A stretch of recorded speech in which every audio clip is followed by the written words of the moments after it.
समाज पर जो टिप्पणी की थी, उस पर जो बवाल मचा था, उसके बाद प्रेस कॉन्फ्रेंस करने के लिए आना पड़ा। रणजीत चौटाला को बकायदा कहा कि मैं अपने शब्द वापस लेता हूं। एक समाज, ये जो समाज है ब्राह्मण समाज, वो अग्रणी है, वो हमेशा उनकी इज्जत करते हैं। ब्राह्मण सबसे अग्रणी आदमी है, समाज है। मैं व्यक्तिगत तौर पर ब्राह्मण समाज में आस्था रखता हूं। आपको बता दें कि ब्राह्मणों को लेकर जो विवादित बयान दिया था, वो वायरल हुआ था वीडियो, उस पर जमकर बवाल हुआ। समस्त ब्राह्मण खाप ने भी रणजीत सिंह चौटाला के बयान पर आपत्ति जताई थी। कहा था कि या तो वो माफी मांगे वरना बड़ा विरोध किया जाएगा। ब्राह्मण समाज पर टिप्पणी को लेकर जो वीडियो वायरल हुआ था, उसी पर आज सफाई देने, माफी मांगने के लिए रणजीत चौटाला ने बकायदा हिसार में प्रेस कॉन्फ्रेंस की और कहा कि अगर किसी भी तरीके से जाने अनजाने उनसे ऐसे शब्द निकले हैं तो वो माफी मांगते हैं, लेकिन व्यक्तिगत तौर पर वो ब्राह्मण समाज की इज्जत करते हैं, आस्था रखते हैं।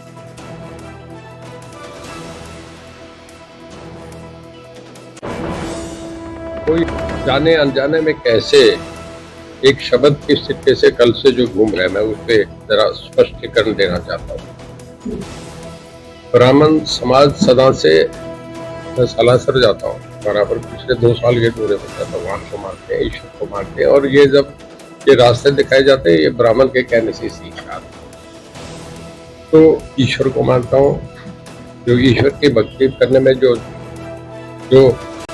परिवार पूरे जीवन से लेके अब तक, रामायण से लेके अब तक जो भगवान को मानते हैं, वो हमारे आदरणीय है। वही हमें सिखाते हैं कि भगवान क्या है, परमात्मा क्या है। तो मैं कोई ऐसी जाने अनजाने में अगर कोई ऐसा शब्द कोई गलत इस्तेमाल हो गया, हालांकि मैं करता नहीं, ब्राह्मण देवता करके कहा है, तो आगे पीछे कुछ कलिपू या कुछ जुड़िया बात करना, कुछ इंटेंशनली भी आदमी उसमें जोड़ के कर देता है। मेरा ऐसा कोई आशय नहीं था। ऑफ द रिकॉर्ड बहुत चीजें होती है जो आप सब आपस में बोलते हैं, मजाक है, जीवन है। मैं भी आपकी तरह एक सामान्य आदमी हूँ, मैं भी ह्यूमन बीइंग हूँ। कुछ कहीं कुछ हो गया तो भी उसके लिए मैं माफी चाहता हूँ। मेरे लिए उधर चुनाव नहीं लड़ने पर पूर्व सीएम भूपेंद्र सिंह हुड्डा ने भी बयान दिया है। विरोधी आरोप लगा रहे कि वो मैदान छोड़कर भाग गए हैं, हार का डर उनको सता रहा। इसी पर भूपेंद्र सिंह हुड्डा ने कहा, मैं नेता प्रतिपक्ष हूं, मैं चुनाव लड़वाऊंगा, लड़ूंगा नहीं, कोई डर कर नहीं भाग रहा। आप देखिएगा हमारे उम्मीदवारों को। रोहतक से एक बार फिर उन्होंने कहा कि दीपेंद्र हुड्डा चुनाव लड़ेंगे। इंडिया गठबंधन जनता के सभी नेता एक साथ पहुंचे। इस बात को लेकर कहा कि जिस तरीके से इंडिया गठबंधन के तहत सभी विपक्षी नेता एक साथ आए हैं, इससे जनता समझ जाएगी। लोकसभा चुनाव में अभी वक्त है, 25 मई को चुनाव है। जल्द ही कांग्रेस भी अपने उम्मीदवारों के नामों का ऐलान कर देगी।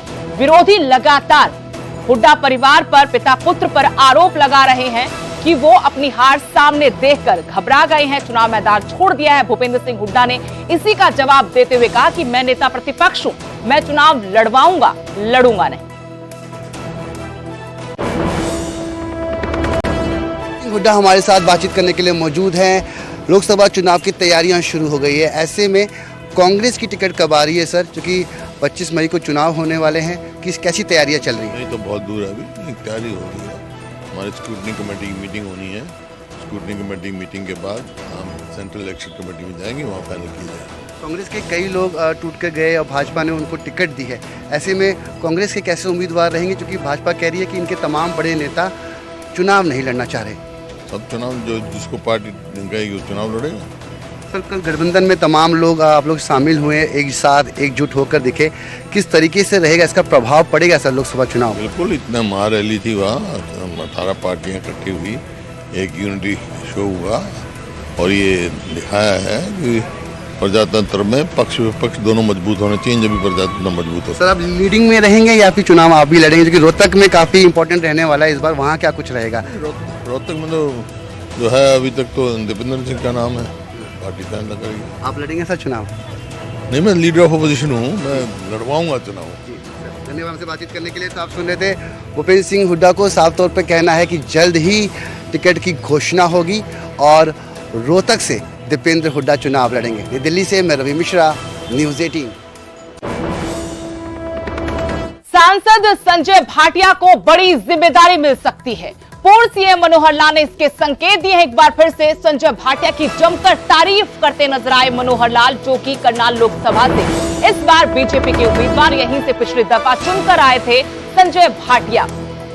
और एक बार फिर सवाल यही खड़ा होता है, क्या हरियाणा भाजपा का अध्यक्ष संजय भाटिया को बनाया जा सकता है? मनोहर लाल के सीएम पद से इस्तीफे के वक्त भी ऐसे ही कयास लगे थे जब नायब सिंह सैनी को मुख्यमंत्री बना दिया गया था।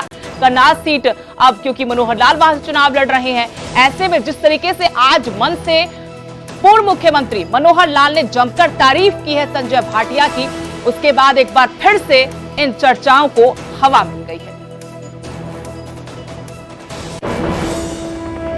संजय भाटिया जी की बड़ी हवा चल रही है कि हरियाणा का प्रदेश अध्यक्ष उनको बनाया जाएगा। देखिए, ये काम हमारे हाईकमांड का है। अब हाईकमांड के निर्णय के ऊपर सब लोग अंदाजे लगाते हैं, और हवा कौन क्या चला दे इसके बारे में मेरे पास तो उत्तर नहीं है। इशारा तो शायद आपने भी कर दिया। नहीं, काम जरूर। संजय भाटिया जी इतने कर्मठ और इतने निष्ठावान और एक ऐसे व्यक्ति हैं कि जिनकी क्षमता में किसी को कोई संदेह नहीं है, तो इसलिए कोई अच्छा काम इनको मिलना ही चाहिए। हमारी सबकी कब तक सर घोषणा हो जाएगी वैसे प्रदेश अध्यक्ष? मुझे मालूम नहीं, केंद्रीय हमारे पार्लियामेंट्री बोर्ड। एक और बड़ी खबर, हरियाणा के मंत्रिमंडल विस्तार को पंजाब हरियाणा हाईकोर्ट में चुनौती दी गई थी। अब इस मामले में हाईकोर्ट ने केंद्र और हरियाणा सरकार को नोटिस जारी कर जवाब तलब किया है। एडवोकेट जगमोहन भट्टी ने याचिका लगाई थी। चुनावी आचार संहिता लागू होने के बाद मंत्रिमंडल विस्तार पर उन्होंने आपत्ति जताई थी। कहा था कि संविधान के 91 संशोधन का उल्लंघन भी किया गया है। इस मंत्रिमंडल विस्तार में कुल विधानसभा सदस्यों का 15% ही मंत्रिमंडल में शामिल होना ये कानून कहता है। हरियाणा में ये संख्या 13 तक पहुंचती है, लेकिन सीएम सैनी के साथ 5 अन्य मंत्रियों ने शपथ ली थी। उसके बाद जब मंत्रिमंडल विस्तार हुआ तो 8 और विधायकों ने शपथ ली। एडवोकेट जनरल के पास भी कैबिनेट रैंक रहता है, इस लिहाज से ये संख्या 15 हो गई, जो संविधान के 91 संशोधन का उल्लंघन है। फैसले को रद्द करने की मांग इस याचिका में उठाई गई है। एक तो आचार संहिता का उल्लंघन बताया गया इस याचिका में, दूसरा ये कि संविधान के मुताबिक हरियाणा में सिर्फ 13 मंत्री होने चाहिए, जबकि इनकी संख्या 15 हो चुकी है।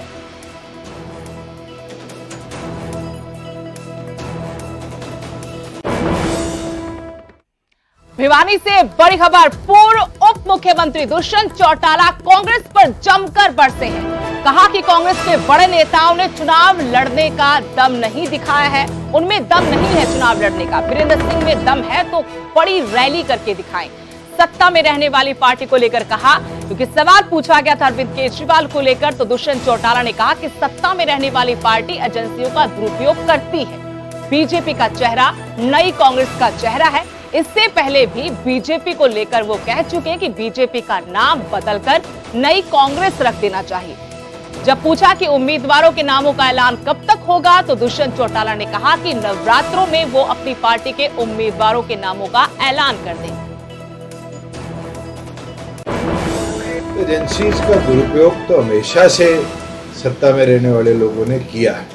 तो एजेंसीज का दुरुपयोग तो हमेशा से सत्ता में रहने वाले लोगों ने किया है।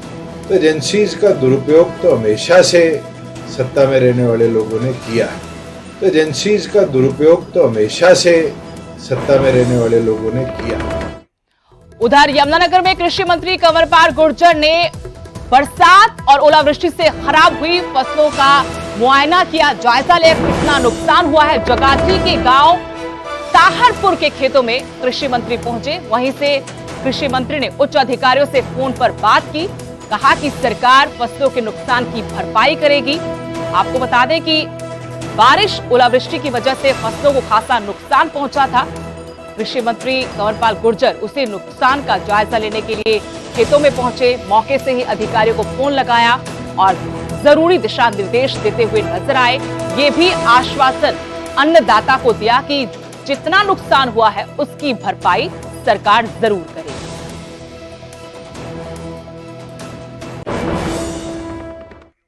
चुनावी माहौल है, चुनाव प्रचार तेज होता जा रहा है। ऐसे में सियासतदान एक दूसरे पर वार पलटवार का एक भी मौका नहीं छोड़ रहे। अशोक तंवर ने अब कांग्रेस पर तंज कसा। कहा कांग्रेस के पास पत्ते ही नहीं है, तो खोलेगी क्या? कांग्रेस 25 मई के बाद अपने उम्मीदवार डिक्लेयर करेगी। बता दें 25 मई को ही हरियाणा में चुनाव है। अरविंद केजरीवाल पर भी अशोक तंवर ने निशाना साधा, कहा कई लोग जेल में चले गए हैं और कुछ जाने वाले हैं। केजरीवाल ने कई लोगों को धोखा दिया। जिसने केजरीवाल का झंडा उठाया, हरियाणा में उसे धोखा मिला। कांग्रेस से बात करते हो तो खुले कांग्रेस पार्टी। कांग्रेस तो उम्मीदवार अपने घोषणा करेगी चुनाव खत्म होने के बाद, 25 के बाद। अभी तो वो जो है ना आपसी गुटबाजी में, एक दूसरे का कांटा निकालने में, कैसे जो है अपने आप को, जो पहले लूट खसोट उन्होंने करी है, अपने आप को और अपने सहयोगियों को कैसे बचाया जाए जो जेल के पीछे हैं, जो जेल में जाने वाले हैं। तो दूसरी तरफ भारतीय जनता पार्टी नरेंद्र मोदी जी के नेतृत्व में पूरे देश के अंदर अधिकतर सीटें जो है वो घोषित कर चुकी है।